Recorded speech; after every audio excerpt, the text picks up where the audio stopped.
Hello and welcome. I'm Kate Mackay, Associate Film Curator here at the Berkeley Art Museum and Pacific Film Archive. And it's a pleasure to welcome you to the first screening in our retrospective of Todd Haynes' films, Todd Haynes, Far From Safe. I want to thank Stephen Best and Rebecca Egger and the Townsend Center for the Humanities for their support of this series. And a real heartfelt thanks to all of you, our members, our audience members. Some of you might be here for the first time. Some of you might be here for the 1,000th time. But we really appreciate you all coming out to our screenings, talks, programs, and exhibitions at BAM PFA. We love looking, listening, and learning with all of you. That's what makes it worthwhile. So give yourself a round of applause for being here.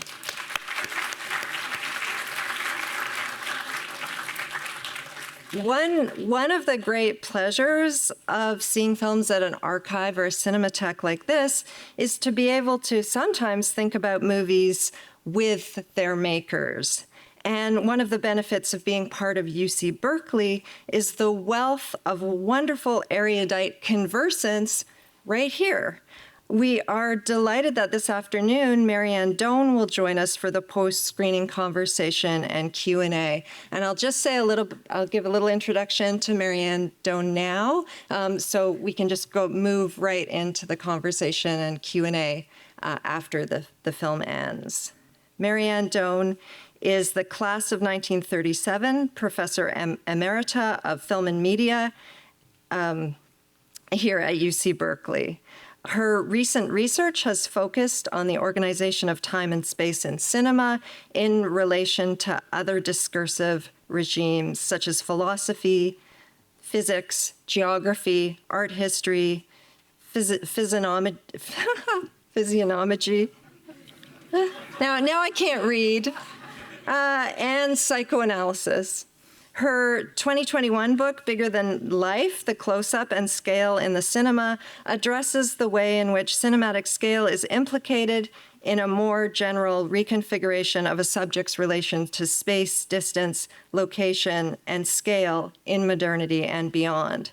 She's also the author of The Emergence of Cinematic Time, Modernity, Contingency, and the Archive, Femme Fatales, Feminism, Film Theory, and Psychoanalysis, and The Desire to Desire, the woman's film in the 1940s. Her fields of research and teaching include feminist film theory, sound in the cinema, psychoanalytic theory, turn the page, media archaeology, television, and sexual and racial difference in film. Doane's influences on generations of scholars and thinkers about film cannot be overstated. We are thrilled that she has agreed to be here today to discuss SAFE with her former student, Todd Haynes. Haynes' fascinating, multifaceted movies reward repeated viewings, and this series as a whole will allow us to consider the scope of his career from his 1985 film Assassins, a film concerning Rimbaud, to May-December, which was released in 2023. A profoundly cinephilic filmmaker, his works are as much about the history of cinema as they are the themes and stories he explores. Seeing his movies on the big screen allows the opportunity to marvel at the way he and his cinematographers and production designers recreate the atmosphere and texture of time and place. Haynes joins us after a stint as president of the jury of the Berlin Film Festival. So even though, as they say, he needs no introduction, I'm going to use Berlin's press release to give him one. Todd Haynes is a dazzlingly gifted writer and director with an impressive range. His body of work is at once stylistically versatile, but also unmistakably his. For over 40 years, he has been one of the most bold and distinctive filmmaking voices in the U.S. American cinema, beloved for his great sensitivity in exploring the interior worlds of outsiders and women. His fascinating investigations into gender and identity.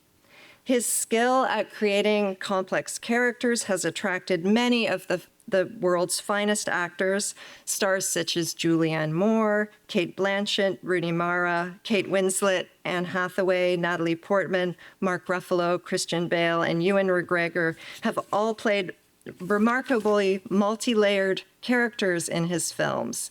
Haynes's films and their actors have won numerous awards at festivals around the world. I just want to say one note. All the films we'll be seeing with Todd this weekend are projected on 35 millimeter film, so we're very happy about that. Please join me in welcoming Todd Haynes.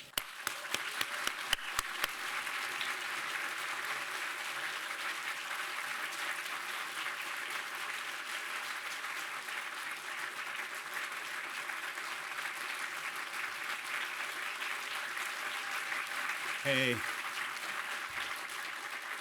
thanks so much. I'm so happy to be here in Berkeley. I want to thank Berkeley Pacific Film Archives and BAM FPA for. Did I say it right? PFA. Sorry, I've been calling it BAMFA, but I don't know if that's. But then Kate just said it differently. But for putting this retrospective together, and especially for the hard work of getting these prints together for my visit, which is not easy, but means so much to the film experience on a screen and that we all can share together. I just can't overstate how much it means to have Marianne Doane here today. Marianne was she wasn't just my teacher. She was a huge and impactful influence on my sort of developmental life at Brown, and in thinking about film and women and psychoanalysis and things that have really made an impact on the way I have then gone on to make films myself. So it's very special that she's here. I won't say much, so we can talk later and get into it and hear your questions. But I just wanted to take the opportunity to just say one thing about SAFE, which is that every movie is hard to get made. Every movie is hard, and this one was particularly hard. And it was my second feature film, coming after Poison, and I wrote the script not too long after Poison, but it was such a different kind of movie to what had then been sort of branded and which I had become sort of associated with as the new queer cinema. And that might have been part of it. It may have just also been this particular script, which was just not an easy sell. And so I want to just sort of have honor two women without whom this film would not exist. And the first is Christine Vachon, my producer, who I've been working with since Poison. She's produced every single movie I've made. We have this remarkable lifelong partnership and friendship. And it was Christine who it took us 2 years to get $1 million together to make SAFE.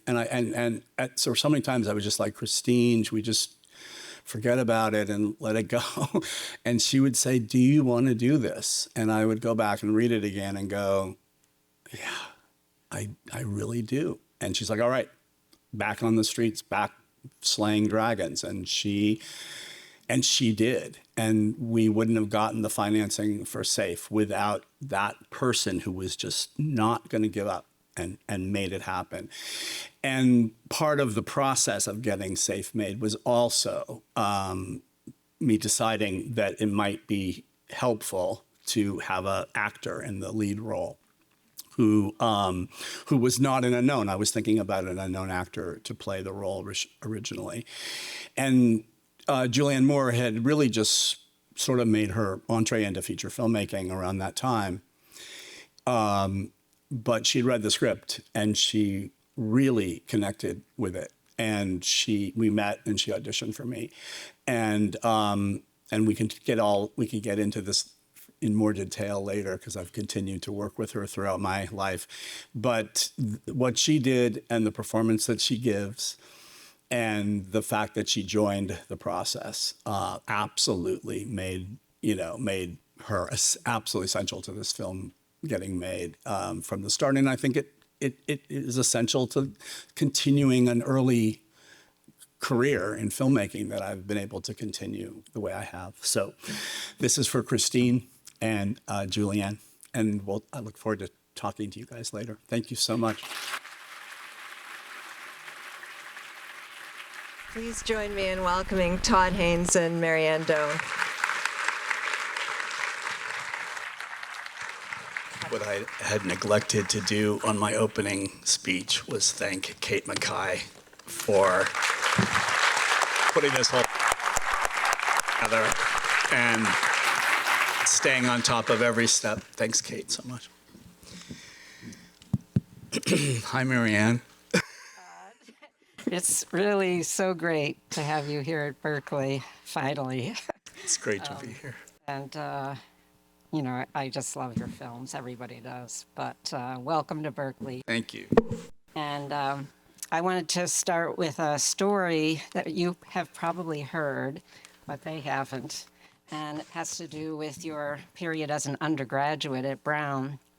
When I first had you in classes, it was pretty clear that you were an extraordinary student, very sort of theoretically adept and critically insightful. And then at one point you went to Berlin and you took a camera, I think it was Super 8, and you took some footage and you came back to Brown and you showed it to me and also, I think, to Wendy Edwards and Art Practice. And I remember watching this and afterwards thinking, well, I think that, this guy probably better stay with theory and criticism. He's not going to be a filmmaker. So much for my predictive powers. I think Safe is probably, my favorite Todd Haynes film, although it's difficult to choose. And I think I would probably say after I see Far From Heaven, that's my favorite film.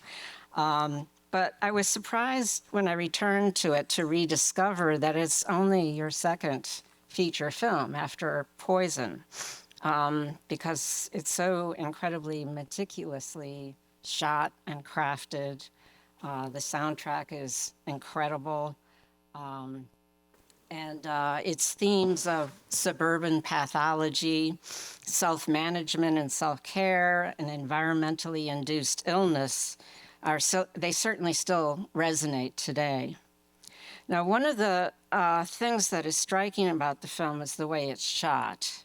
So although Carol's milieu is characterized by a kind of claustrophobia, most of the shots in the first part of the film are long, wide-angle shots that indicate not freedom or openness, but the sheer weight of Carol's environment and her marginalization and isolation within it. So I think this evokes a contradictory yoking together of pathos or emotion and distance in relation to the spectator, a kind of push-pull relationship that the spectator has with Carol. It's also a refusal of the close-up. And I think there are more close-ups in this film than I had remembered, actually, but most of them are in the second half of the film. But in the first part, there is a definite refusal of the close-up. And the close-up generally connotes interiority and emotion in narrative film, and certainly in melodrama. The suburban setting is, I would describe it as excessively familiar and obvious. And even if the spectator was not raised in suburbia, as I think you and I were, although we didn't have maids, maybe not high suburbia. Even if you weren't raised in suburbia, I think it's familiar through pervasive presence on television shows. The obviousness is almost caricatured by Carol's telephone conversation with her mother. They're fine, he's fine, they're fine. in a scene in which her figure is barely visible on the side of the frame with the telephone. And it's kind of overwhelmed by a gigantic and symmetrically decorated room, which really dominates the scene. So the space, rather than the character, dominates the scene. And this time I noticed in the second half of the film, the number of times that Carol uses the word fine to describe herself. It's a sort of totally non-committal word in a sense, and with no communication whatsoever. She's also exceedingly white, and she becomes whiter, I think, as the film progresses. Flavia, the woman of color, is often in the background or off screen. So, for instance, when the son is talking about the risks, that not only chemical risks, but risks of gangs who are invading the white suburbs, Flavia's in the background. Watching the film this time, I was struck again by Julianne Moore's interpretation, or maybe it's yours, of Carol White. I mean, this will lead us, I think, to a question about how you direct actors. But I think she's just fantastic in this film. She barely speaks above a whisper. She often leaves sentences hanging and seems to want to cower in a corner or curl up and disappear. She really strives to be not there, a non-entity. Now, while this is a perfectly rational reaction to her oppressive environment, it's perceived as a symptom of her illness, an illness whose cause is a mystery. Medical science can't deal with it, so the medical discourse is impotent in relation to it. They tell her she is perfect. The doctor tells her she is perfectly healthy.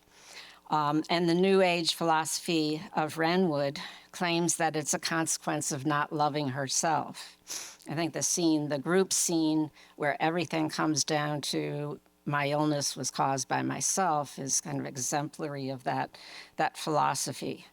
The discourse of self-care crisscrosses the film from the fruit diets, aerobics, and self-help books of the first part of the film to the oxygen masks, isolation, and confessional admissions of the second. Both make determination a function of the individual self, and they deny the effect of social and institutional systems. I mentioned before that there are no close-ups in the film, but again, there are more towards the end of the film. There's a close-up of when she gets a perm of the chemicals being spread over her curlers, and then a close-up of her after that, so that you can see her nose begin to bleed as a symptom of exposure, I guess. And there's also a close-up when her husband comes in her bedroom, she's in bed, and she says, "Where am I?" and kind of breaks down. But the most striking close-up is the one, I think, at the end of the film. So she's hidden away in her isolating safe room or igloo, and she looks in the mirror and tentatively, says, "I love you" several times. She's facing the mirror, the camera, and the spectator. And she is regurgitating the philosophy of the center.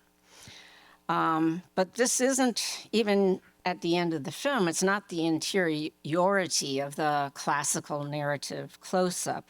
It's a discourse that's impressed on her from the outside. By the Renwood philosophy of situating all error and illness within the closed space of the self. Now, the film was, I'm getting to a question. You don't have to. No, when we talked about this, what we would do in this interview earlier, and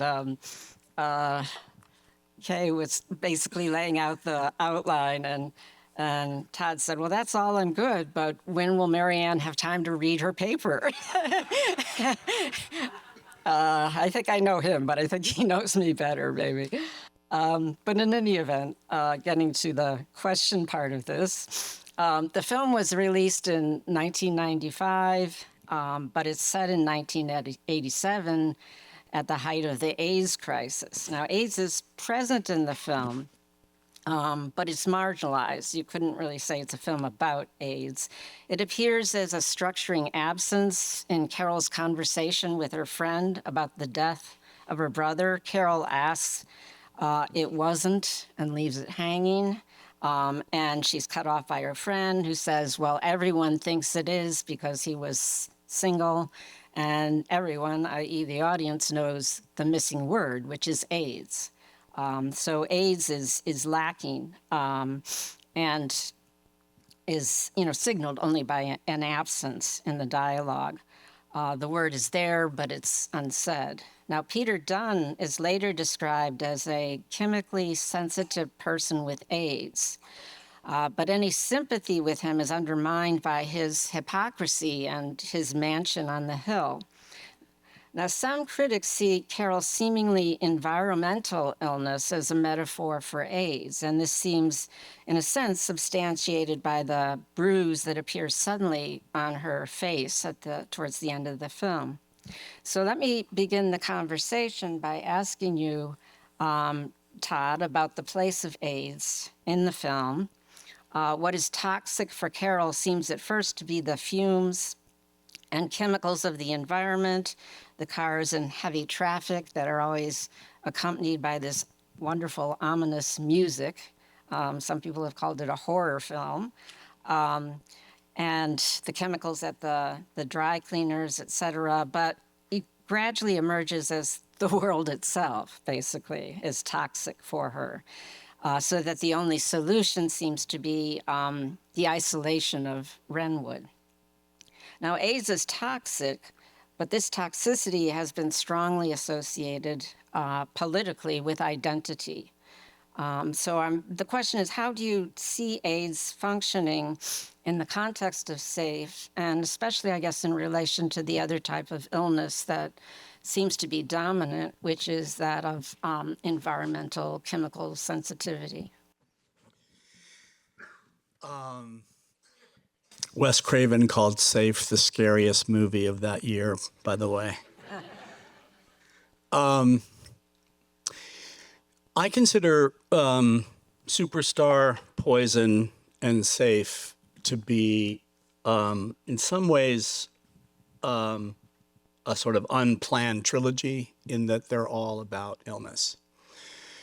And they all are the product of the AIDS era. And it's unimaginable for me to think about any of the films, those films, however different they are, without considering what was happening in all of our lives at the time. And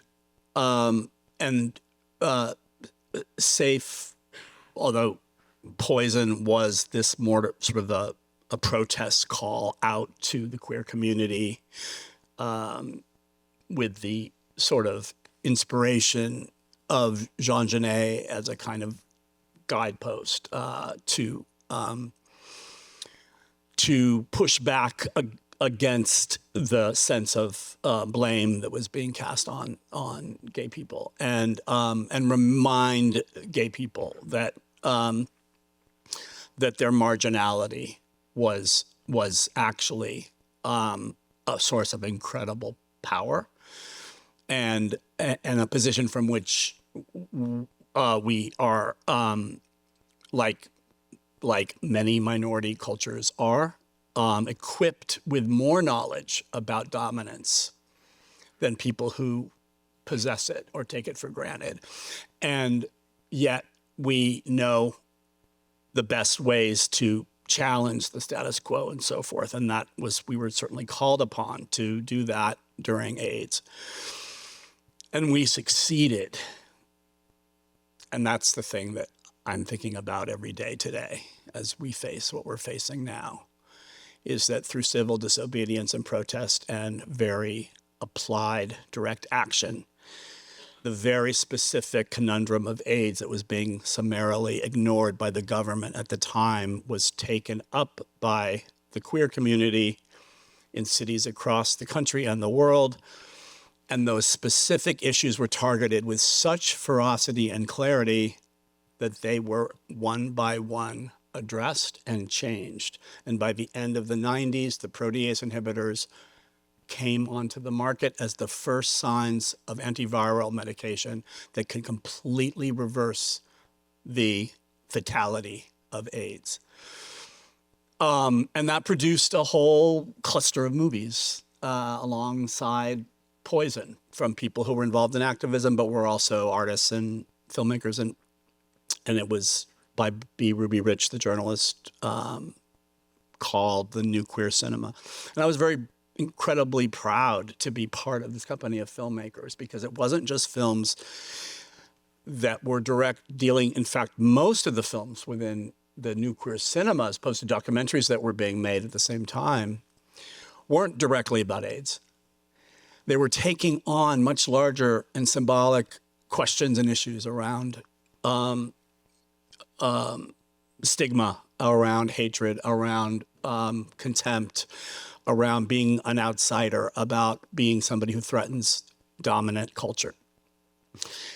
And SAFE is absolutely and totally a continuation of thinking about how illness was all around us, and particularly both environmental illness and AIDS and all these other autoimmune illnesses without a cure, which then have to be interpreted or worked through the systems of a society in all of these ulterior ways. And what I started to see, what we all started to see during AIDS, is this new age philosophy coming out by people like Louise Hay, who are writing books for people suffering with HIV, saying, if you love yourself enough, you won't get sick, or you'll get over your sickness.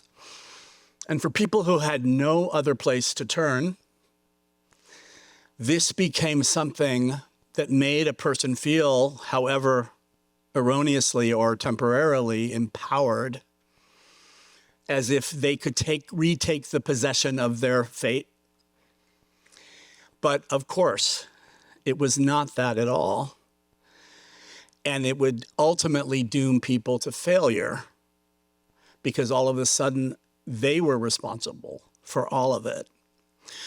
And this is where the whole sort of questions and ideas about SAFE originated. And but I really wanted to take the story about as far away from the front lines of militant activist HIV act up on the streets of New York City, which is where I lived, culture, and put it in the most unlikely place. And at the same time, I turned on the TV or radio, I can't remember, one day, and heard this story about environmental illness, which they were calling 20th century disease, that was only affecting suburban housewives. And it was their exposure to their lives and their chemicals and their way of life and all that stuff that was supposedly the source of it. And it became too extraordinary, a sort of open metaphor for so many things that were happening, and a real thing too. And I spent time researching environmental illness and talking to a lot of people, and going to Texas, where there was a settlement of people living, and talked to many incredible women who were telling me about their experiences and their stories, and tape recorded them. And a lot of their direct dialogue and pieces of even the most beautifully unbroken and natural speech ended up in the script of SAFE. But I was really, I wanted to place it in a place I knew well, this part of Los Angeles, that my parents sort of moved up into by the time I was sort of in high school and leaving for college. And I wanted to create a character who was an impediment to identification, like somebody for whom We had to summon all kinds of expectations about what a central character is and how we embody them and how they reflect us back or make us feel bigger, and completely invert that. And so that's a very long answer to a question that just has too many interesting facets to it. Yeah, I sometimes think that, the Julianne Moore character, Carol White, is really a meta character in a way, insofar as she sort of brings to the fore all of the questions that we should have about characterization and our investment in characters, and the way that you shoot in the first part of the film with the kind of distanced camera, wide angle lens, really makes that a central point, I think. Yeah. But I'd also like to ask how you work with actors, because as I said, I think this performance by Julianne Moore is just incredible. Yeah. But I'm sure that you had a lot of input into it. But I guess in general, how you work with actors. I don't have a general answer to that question. I think I learned early on before Safe that and particularly Poison, because Poison combined professional actors, experimental theater actors from the Worcester group, and non-actors. And I knew that, and so I learned very quickly that you had to, and that even among the category of professional actors, and even the category of experienced and well-known professional actors who I would eventually start to work with, that every actor is different, their approach is different, their preparation is different. And so tremendous flexibility was necessary on my part, and an openness to their process. Julianne Moore, because this film, this whole, as you say, the whole concept of Carol was a highly conceptual idea, although it has its relationship to subjects of domestic melodrama, in the fact it's an extreme version of the kind of in the lack of capacity for often the female subjects of melodrama, but really everybody in traditional melodrama, and we like the Circean melodrama, to deal with the problems that they confront, particularly in any heroic way or any way that changes the society that they live in. And she's the extreme case of that. Mm-hmm. And I was very curious about like just going to that place in a character that might touch on all of that little scary corner of all of ourselves, where we feel like we aren't really who we are, that we are kind of imposters. I mean, Carol White is somebody who makes living in the world look incredibly unnatural. Yeah. Because it is. And all of those things were of great interest to me. And I tried very hard to put it into this on the page. But I realized that the whole thing to work, it was resting on an almost unplayable character, or at least one that would demand the most careful balance of access and not being able to reach or connect to, like distance. But to keep you compelled at the same time, to keep you interested, even if you were, as you say, in those long shots, there's distance that intervenes in our experience watching Safe that you have to fill in with a lot of your own questions all the time as you're watching it. Well, Julianne read the script, as I had said earlier, and she loved it, and she had an idea of who Carol was and how to play her. And most actors are protected by agents who say they're not going to read for you, they want to meet, And so we were like, oh, okay, I definitely want to meet her. I had seen her in Shortcuts, I think, before it had come out, and thought she was incredible. But we met in New York, and she was like, "Of course I'm going to read for you." And in her mind, in her story, this side of her story is like, I had an idea in my head. I wanted to show the director. If it wasn't what he wanted, then that's fine. But this is what I'm hearing in my head. And she starts to read scenes. It was just me, Christine, and a kid on a video camera.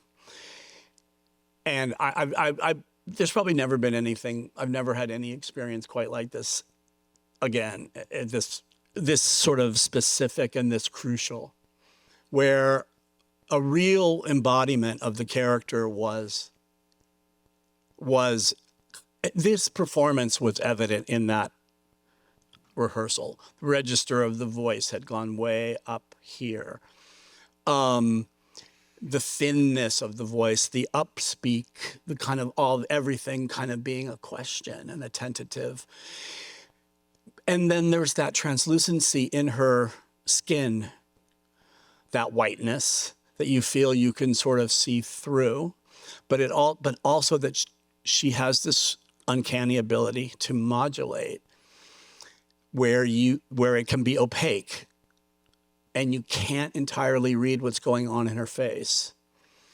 And for an actor of that age, and to know how to not satisfy the need for the audience to understand everything all at once, it is like a kind of artistic confidence that is so rare. Yeah, definitely. I guess this is a related question, maybe my last, because I want to hear what the audience has to say as well. Has to do with genre, because this film, I don't really see this film as melodrama or a woman's film. If it's close to any genre, it probably is, as Wes Craven says, horror. But where, Poison is very much about genre. Yeah. And I think that there's a sense in which genre provides you with I'm thinking of other films, later films that I do think of as women's films or domestic melodramas like Far From Heaven and Mildred Pierce, for examples. But here it almost seems as though there are hints of genre, but, not a genre. And I guess I think that you use genre quite a bit in order to provide you with, and you can, tell me if I'm wrong, a framework which is familiar, and so that the audience can kind of latch onto it at the same time that, you work to abstract and distance and conceptualize instead of simply appealing to sentiment. So is that how you think of genre, or are there other ways you think of genre? It's been so important for you. No, I would definitely agree about the more evident applications of genre in particularly films like Far From Heaven, of course. This one was kind of this unholy, my influences were like Jean Dielman, 2001, and the TV disease movie of the week. Yeah. And the TV disease movie of the week was not just a superficial interest. And that's to me where a sort of series of narrative expectations are being played out in Safe. The TV disease movie of the week introduces the domestic audience to a different disease. And you learn about the disease. It almost has a pop pedagogical kind of thing. And since the diseases are all different and people don't necessarily survive them, or the onus falls on the subject, usually a woman, to come to some personal self-recognition, almost a redemption of self through their entry into the community of that disease. And that's how we, the viewer, feel satisfied by the end. It's because they've learned something and they become who they are as a cancer sufferer or whatever. And so you want them to get to a point of obliging the narrative expectations of a kind of redemptive fulfillment of the mission, the narrative mission. And Renwood is, if anything, a kind of institute of narrative redemption, because the big banner question is, why did you become sick? And so what I wanted to do was, in some ways, just follow the kind of, like, that to make the audience, and this is sort of where I do feel this is the closest I've come in any of my films to a Circean false happy ending. Because she follows the rules and she ends up repeating what she's supposed to say. And she does her very best to do it. But in this movie, the values usually associated to cures and illness are inverted. And it's illness that alerts you to the discrepancy between yourself and the world, and cures that seal you back up into repression. And so people were, of course, super confused by Safe when it first came out. And we didn't even have that shot of the mansion on the hill in a first cut of the film. And I used the fact that Peter Dunning's an AIDS sufferer as a trick, because to make people think, oh, he's got to be a good guy because he has AIDS. And in fact, it was a dirty trick. I think his acting also certainly is Absolutely. as well as the mansion on the hill. Yeah. Okay. That's great. I think it's time to open up this to questions.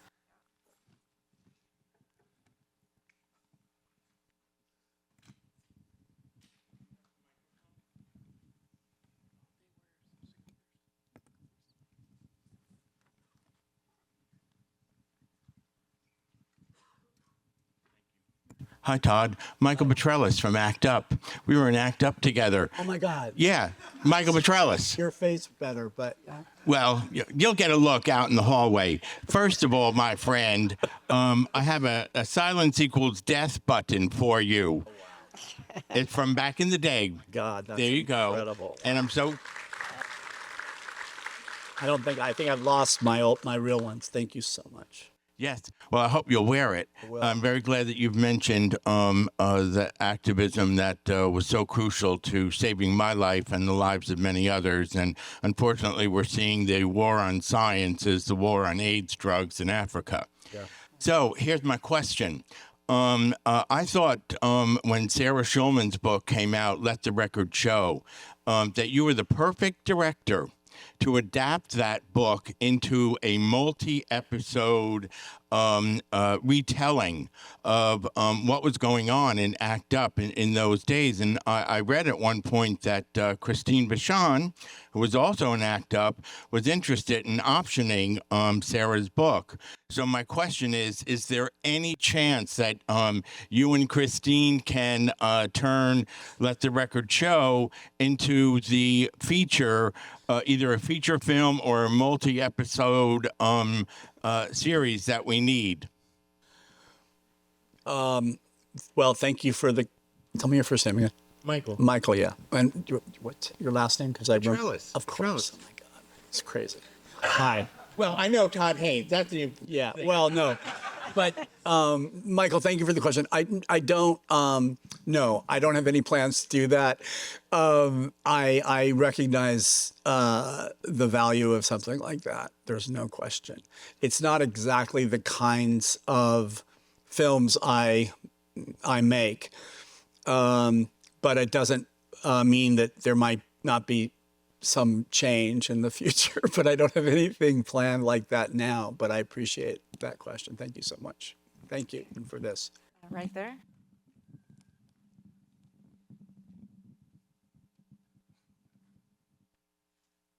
Yes. Oh, sorry. Oh.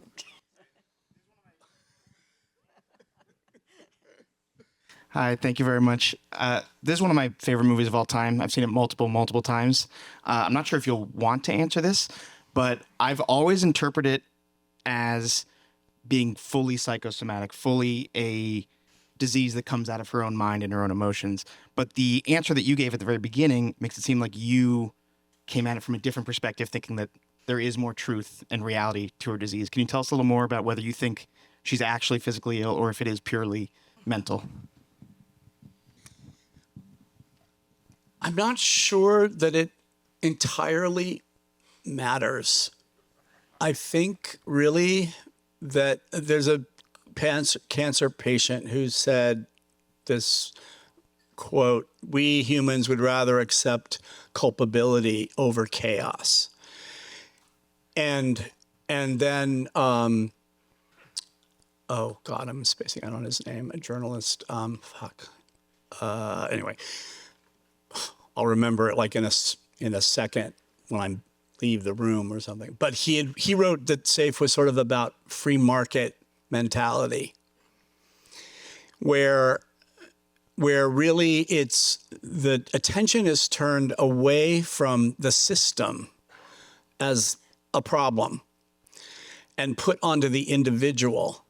And we humans would rather accept culpability means we are willing participants in coherent narratives that put us at the center of the cause of problems and not induce us to look out at the world. And so, of course, there are essentially important specifics that differentiate AIDS from environmental illness and many other illnesses, of course. But it's really about the interpretation of illness that I think this movie is, engaged with, and how it connects to a kind of, abstractly, but an apolitical kind of, it's like the child whose parents get divorced and the kid says, "Mommy, what did I do wrong? Is this because of me?" And the parents are like, "What? What do you mean? Of course not. It has nothing to do with you." But the only way that kid could comprehend something way above and beyond their capacity is to blame themselves for it. And that keeps the system going just fine for the system, that human instinct. And that's sort of how I like to think about the film. Okay, in the blue shirt? Oh. Okay, he's had his hand up for a while, so why don't we go you and then we'll go up here. Oh, really? Okay, Sorry. I'm just gonna go. Hi, love the movie. It's incredible. I'm curious about the usage of diegetic sounds in this, especially advertisement early on in the film, and how they phase out. What was the production choice there? Where did that come from within the script? Did you say the advertisements? Yeah, like the different radios that were playing and just Yeah. the different diegetic choices of audio. It was just part of that whole fabric of wanting to depict the late 80s, in this way, including the music choices and, the Madonna. And I'll say Madonna was the first person we went to for the rights to her song, and she gave us such a low bid that it set the low standard that we could only afford for everybody else to do the same, which is very cool. But I heard the last half hour of this print, and it was a very hard print to hear any of the nuance of the sound design in the movie, although it was so great to get a print of it. But that's what happens with old prints. But it goes down to even how Ed Tomney, the composer, he dropped his microphone down into piping in buildings in New York City and gathered the dark, deep hum of industrial, infrastructure, and used that as the samples of his music. So everything, was sort of in this sort of web of drawing from the poisonous society that we all inhabit in one way or the other. Hi, I'll be really quick. So yeah, thank you for sharing all the backstories of making the movie. And as a sociologist, I was really happy to see how the way you show the alienation of the women, of individuals, or how the society is expecting us to take our own responsibilities for our failures. My question is, if you were to make that movie now, and if you're to conceptualize that in nowadays, what would you make differently? What would you put inside now, like instead of like in the background of 80s? What might be different? Yeah, that's my question. Thank you. It's a sort of impossible question to answer because it things come as a product of the time that they're made. And interestingly, during COVID, people I couldn't watch Safe during COVID, but a lot of people started to watch Safe during COVID, and there were a lot of interesting articles that cropped up in some interesting magazines and publications that were reflecting on it, and in their mind, I think the panic around illness and the isolation around illness and the separation that it induces of people from people, and the mistrust we have toward other people who are sick, and the chance of us getting it, like all the worst sides of human panic and paranoia are kind of given some credence with illness, and we all felt that, we all saw that in during COVID, and I think that's what one of the things they were talking about with Safe, that these themes, and let's be frank, the history of women and illness is an ongoing formative kind of tradition in psychoanalytic discourse and in the way women are regarded and the sort of othering of women and their bodies. And so this has been fertile territory from a lot of different standpoints.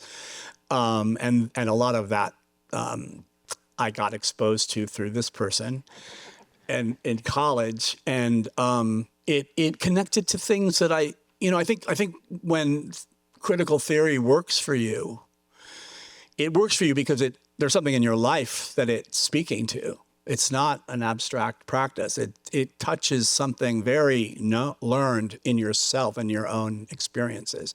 And I could tell there were certain people in the semiotics program at Brown for whom it was just like a bit of an exercise and they just had to get through it. And other people who knew exactly how it penetrated their real experiences and and then it's not theoretical at all. Okay, I'm up on the top, pink.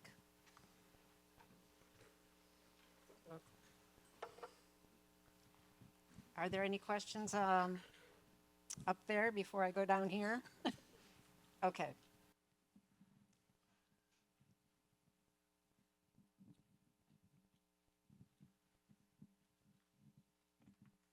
Hello, love the movie. Probably easy question. Who do you think is an important filmmaker that people should be paying attention to today?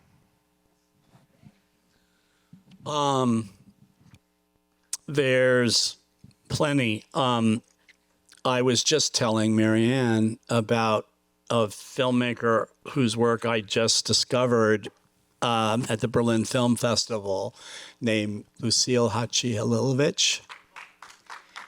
And I just saw her latest film called The Ice Tower with Marion Cotillard.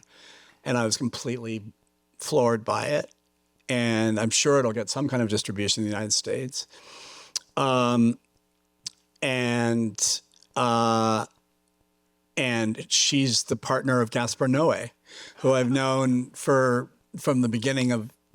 Gaspar did an interview with me about Poison in Paris before he started making movies. So I've known him ever since then and watched his career. And I knew about his partner, but I'd never met her or seen her work.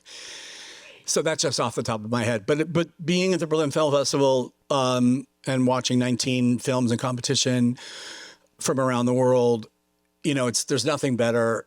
It's such a privilege to do it when I have time to, and it was a great jury, and we disagreed on everything, but we completely respected each other, and they were all filmmakers or costume designers or one critic, and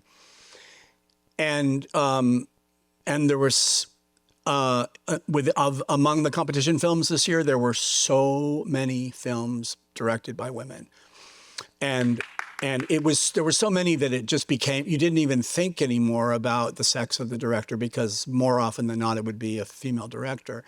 But even beyond that, so many films were about women that were directed by men. And there was just a radical range of styles and approaches and subjects, and but that through line was pretty heartening to see. And for just any good news we can collect today, these days, this ended up being the most successful Berlin Film Festival in its history in terms of ticket sales. More people lined up to see movies, and it's always been a very ardent local following and international film festival, but this one was just through the roof.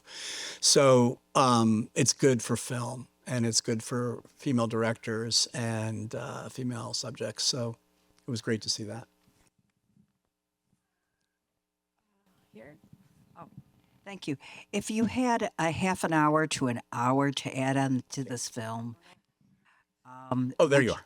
Would you have her stay indefinitely there, or would there be any kind of reconciliation with her earlier life with her husband and stepchild? Right.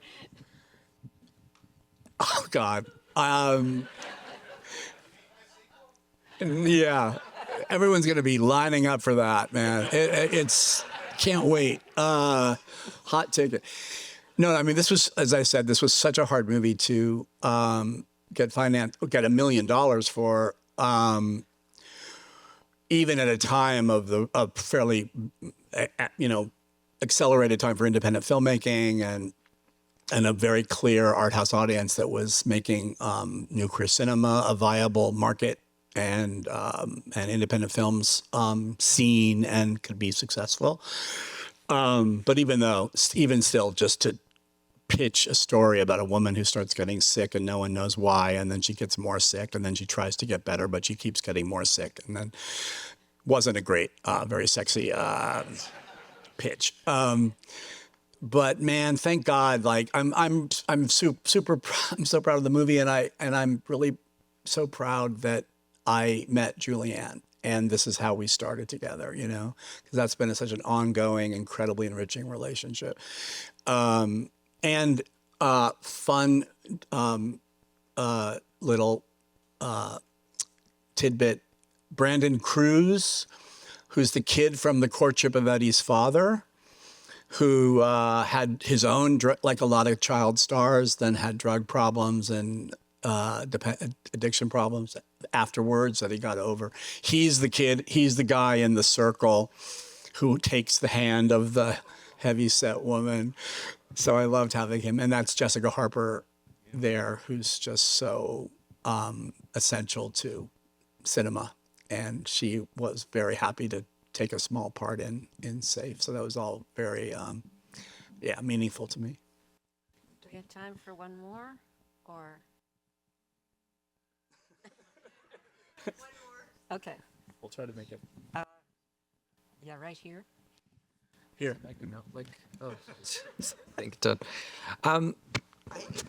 Keep thinking about the role of people of color in the film, and like from Julia and the Leche Por Favor, and the dry cleaning lady, and Susan in the center, who kind of runs everything behind the scenes.